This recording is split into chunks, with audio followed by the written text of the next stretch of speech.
اعوذ باللہ من الشیطان الرجیم بسم اللہ الرحمن الرحیم وَإِذْ قَالَ رَبُّكَ لِلْمَلَائِكَةِ إِنِّي جَاعِلٌ فِي الْأَرْضِ خَلِيفَةً، اور جب آپ کے رب نے فرشتوں سے فرمایا بے شک میں زمین میں ایک خلیفہ بنانے والا ہوں، جب نہ زمین پر انسان تھا، نہ کوئی بستی، نہ کوئی آواز، تب اللہ تعالیٰ نے اپنی حکمت سے ایک ایسی مخلوق پیدا کرنے کا فیصلہ فرمایا جو پوری انسانیت کی ابتدا ماننے والے تھے۔ یہ داستان ہے پہلے انسان، پہلے نبی اور پوری نسل انسانیت کے باپ حضرت آدم علیہ السلام۔ فرشتوں کو سجدہ کرنے کا حکم کیوں دیا گیا؟ ابلیس نے بغاوت کیوں کی؟ اور جنت سے زمین تک انسان کا سفر کیسے شروع ہوا؟ آج کی اس ویڈیو میں ہم یہ جانیں گے۔ حضرت آدم علیہ السلام اللہ تعالیٰ کے پہلے انسان، پہلے نبی تھے۔ اللہ تعالیٰ نے آپ کو مٹی سے پیدا فرمایا، پھر اپنی قدرت سے آپ میں روح پھونکی۔ قرآن میں کئی مقامات پر اس کا ذکر آیا ہے۔ پھر اللہ تعالیٰ نے فرشتوں سے فرمایا کہ میں زمین میں اپنا خلیفہ یعنی کہ نائب بنانے والا ہوں۔ اللہ تعالیٰ نے حضرت آدم کو تمام چیزوں کے نام سکھائے یعنی خاص علم عطا فرمایا، پھر فرشتوں کے سامنے ان کی فضیلت ظاہر کی۔ اس کے بعد اللہ نے فرشتوں کو حکم دیا، تمام فرشتوں نے سجدہ کیا، لیکن ابلیس نے تکبر کی وجہ سے انکار کر دیا۔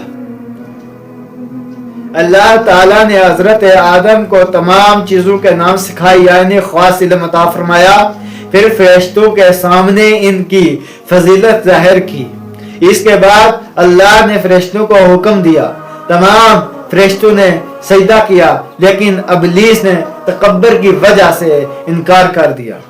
اس نے کہا میں آگ سے بنا ہوں اور آدم مٹی سے، اسی لیے میں بہتر ہوں۔ اسی غرور کی وجہ سے وہ مردود اور شیطان بن گیا۔ پھر اللہ تعالیٰ نے حضرت آدم کے لیے حضرت حوا علیہ السلام کو پیدا فرمایا تاکہ وہ ان کی رفیقہ ہوں۔ دونوں کو جنت میں رہنے کی اجازت دی گئی اور فرما دیا گیا جنت میں جہاں سے چاہو کھاؤ پیو مگر ایک خاص درخت کے قریب نہ جانا۔ شیطان نے حسد اور دشمنی کی وجہ سے حضرت آدم اور حضرت حوا کو بہکایا۔ اس نے کہا کہ اس درخت کا پھل کھانے سے تمہیں ہمیشہ کی زندگی ملے گی۔ آخرکار دونوں سے بھول ہو گئی اور انہوں نے اس درخت کا پھل چکھ لیا۔ اسی وقت انہیں اپنی لغزش کا احساس ہوا اور وہ فوراً اللہ کی حضور جھک گئے۔ حضرت آدم نے فوراً اللہ تعالیٰ سے توبہ کی۔ قرآن میں ان کی مشہور دعائیں ہیں۔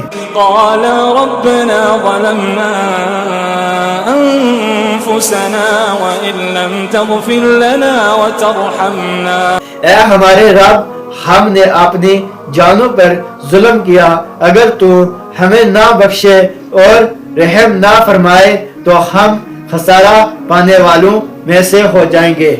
اللہ تعالیٰ نے ان کی توبہ قبول فرما دی۔ اس کے بعد اللہ تعالیٰ نے حضرت آدم، حضرت حوا اور شیطان کو زمین پر بھیج دیا۔ یہیں سے انسانی زندگی کا آغاز ہوا۔ حضرت آدم زمین پر اتر کر اپنی اولاد کو اللہ کی عبادت، سچائی، عدل، نیکی، شیطان سے بچنے کی تعلیم دیتے رہے۔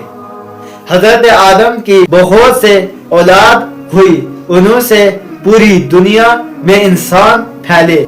ان کے دو مشہور بیٹے قابل حابل تھے، جن کا واقعہ بہت مشہور ہے کہ قابل نے حسد میں آ کر حابل کو قتل کر دیا۔ یہ دنیا کا پہلا قتل تھا۔ حضرت آدم علیہ السلام نہ صرف پہلے انسان تھے بلکہ پہلے نبی بھی تھے. آپ اپنی اولاد کو یہ سکھاتے تھے صرف ایک اللہ کی عبادت کرو، شیطان سے بچو، جھوٹ، ظلم اور حسد سے دور رہو، نیکی اختیار کرو. روایت میں آتا ہے کہ حضرت آدم علیہ السلام نے تقریباً 900 سال سے 1000 سال تک عمر پائی. وفات سے پہلے اپنی اولاد کو نصیحت فرمائی اور اللہ کی عبادت پر قائم رہنے کا حکم دیا.